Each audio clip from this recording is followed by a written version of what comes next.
Hello Neverwinter. This video is going to be an attempt to create a comprehensive tutorial for MGR, showing the strategies developed by Dreadnoks and Vikings to make this trial run as smoothly as possible. I'm using a recent run with myself on DPS for this, but I will re-upload my older tanking videos at some point to explain each Phase 3 variant and the tank specific mechanics. If you like the video, please tap the like button, and if you want to receive notifications for future videos, please hit subscribe. As you can see in the group setup, we are running 3 healers. This is the easiest way to do this trial. It does require your DPS to be quite strong though. One of your healers will need to be a bard, because that is what's making up the difference in the lack of a DPS. It's also a good idea to have a paladin in there or a warlock shielder, because that will take the edge off for a lot of the mitigation blasts that happen, and they do happen a lot. The main tank picks up the boss, everyone goes artifacts, the off tank gets into position to pick up mobs. If you've got a fighter tank, then someone goes into the KV. At 70% mobs, first set of mobs spawn. 50% the second set of mobs spawn. The off tank goes and picks them up, and then mirrors come up. You can see the mirrors in 2 places. One, it will be an audio queue, and if the audio queue fails, there will be another message at the bottom left of the screen. Sometimes they both fail. That's unfortunate. You've got to keep an eye on your purples and on other people's purples, so whoever's calling will keep reminding people. You've got to watch out for those blue swirls as well, because they will throw people up in the air. Keep killing the mobs. Keep watching out for mirrors. It's important, when mirrors are called, go to a safe spot first, and then worry about your damage afterwards, especially if mobs are up. And then we take down the boss, keeping an eye on those tethers. The tether can quite easily kill the whole group. Then we keep DPSing. This is obviously a very high burn group, so we need to be careful not to kill the boss too quickly, or kill it before we've killed all the mobs. Mirrors again.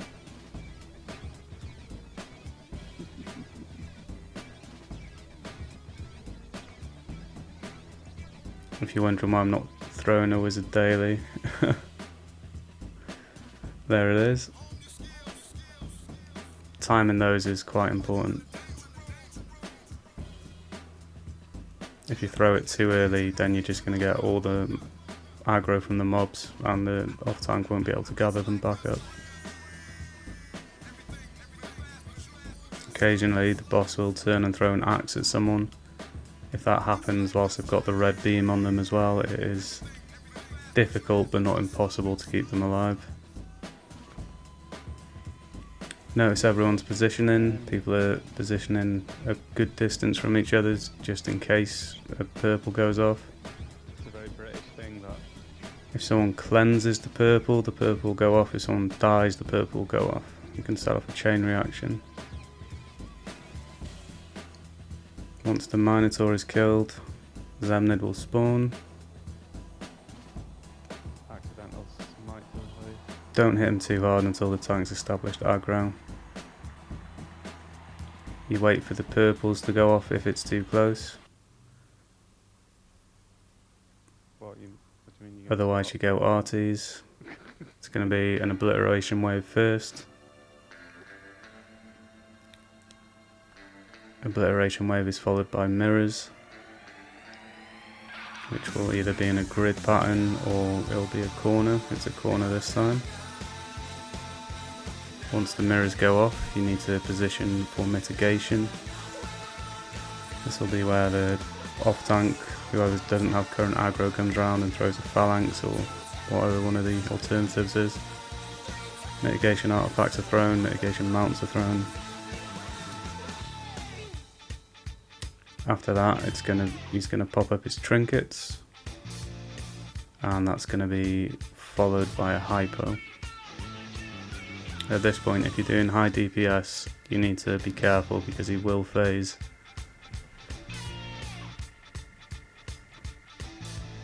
And it is very easy, if you're not careful, to phase him before you've destroyed the gem.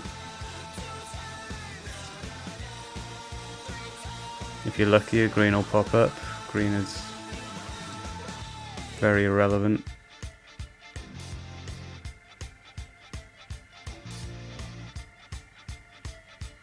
And it's the safest one to have in a combination on the first point.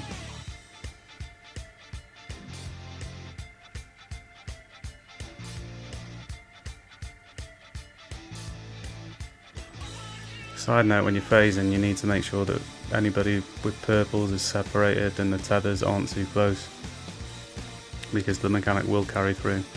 Storebolt Valindra, we save our encounter powers until the ice pops. Ice should be one of the first mechanics to happen. There goes the ice. If you happen to have a wizard in the group with the arcane's singularity, you can throw that to help the other DPS break you out. After the ice, we do an artifact call. Again, if you've got a fighter tank, make sure someone's getting into the KV. These mechanics are similar to Crown and Storvold. So we get the hypo, we get the red circles, we get the bomb, we get the ice. And we also have runes. The runes are usually covered by the 3 healers and 1 tank. Those need to be pre-assigned. Actually, the reds need taking out. If those reds get overlapped, they turn into very high damage areas that will drain your AP as well.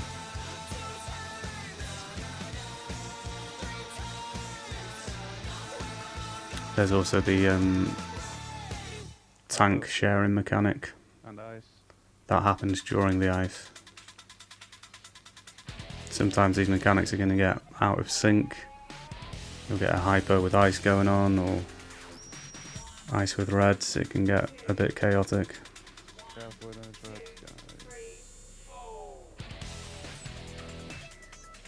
Once one of them is down to 20%, you can kill the other one. For this one, we always kill Storvold first, because he's the biggest danger, and killing Storvold then stops any more runes from popping, and it'll break any ice that's already established. As soon as we phase into this round, the tanks take the beholder to the right and then go to the beholder on the left. Then you pop your artifacts. And the idea is to take it down in one hit before moving on to the next one. Aggro will get a little bit dicey here, so work with your tank. Don't snatch the aggro off him, because all you're going to do is end up killing yourself. Everybody will get individual timers if they get purples here. So if you have a purple on you, you want to start rotating on the outside, away from the other DPS if possible.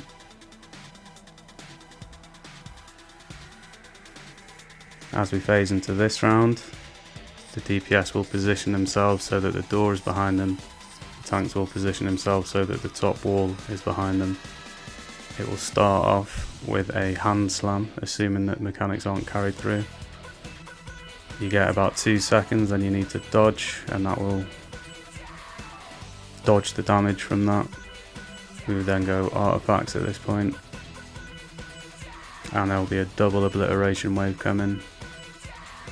There it is. After the obliteration wave, jellies will pop.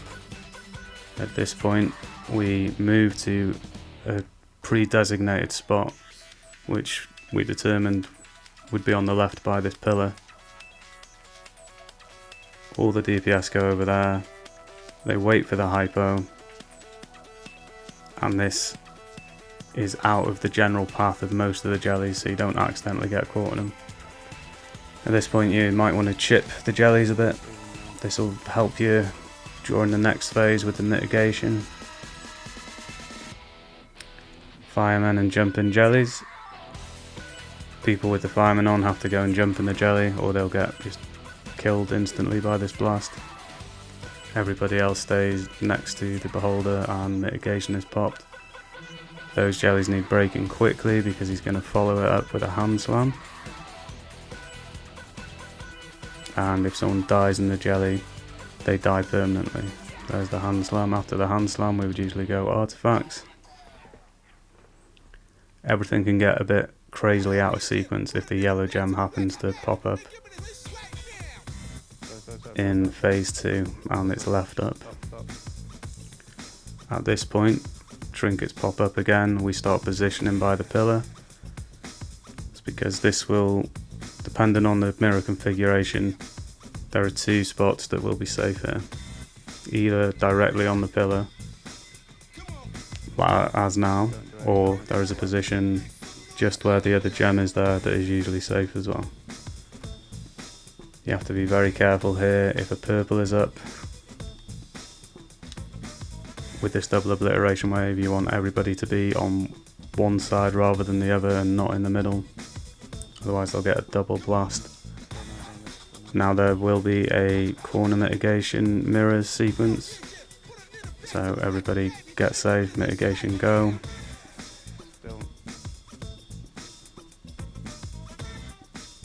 And then we phase into the next sequence.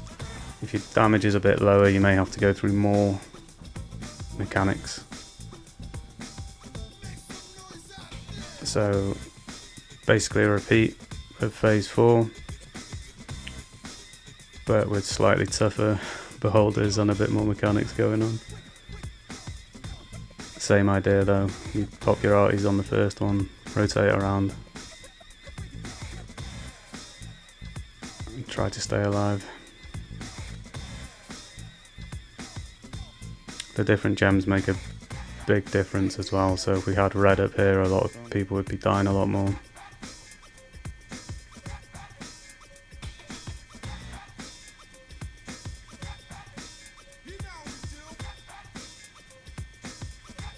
You need to be within the circle that pops here. If you hit that line or outside of that line, you'll die instantly and stay dead. He's going to go through all of his mechanics once. Sometimes mechanics will get pushed from phase 5, which can cause a bit of confusion. When these mirrors pop, you're safe on the opposite side. And when you phase in, you want to go artifacts as soon as the first mechanic's gone off. Get your double hypos. You got to watch out for those purples because it's very easy to wipe an entire group with them.